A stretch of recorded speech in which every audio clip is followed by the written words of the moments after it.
How to save Google Docs as a PDF. So in this video tutorial I'm going to show you in the short way. So let's start with the video. Before we start, I request you, if you like this video, hit the like button, subscribe my channel, and don't forget comments below. So let me open Google Docs. Okay guys, just open your browser. I'm using the Chrome. Now just log in with your Google account. Now we need to just go to this app and we need to open the Google Drive.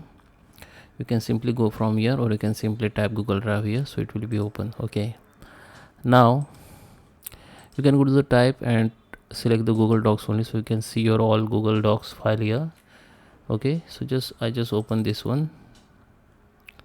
Okay, I don't have, okay, this one, this file has been opened. You can make any edits and all, you can make changes if you want. And now if you want to save it as a PDF, so there is simple way. Go to the file, go to the download, and here you can see the PDF documents. Just click and download it.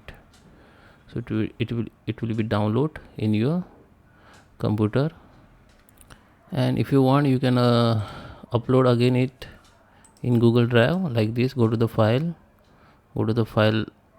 upload, select that file which you have download and just open it. It will be upload in your Google Docs as a PDF. Okay, so I hope you like this video. Please subscribe. Thank you for watching.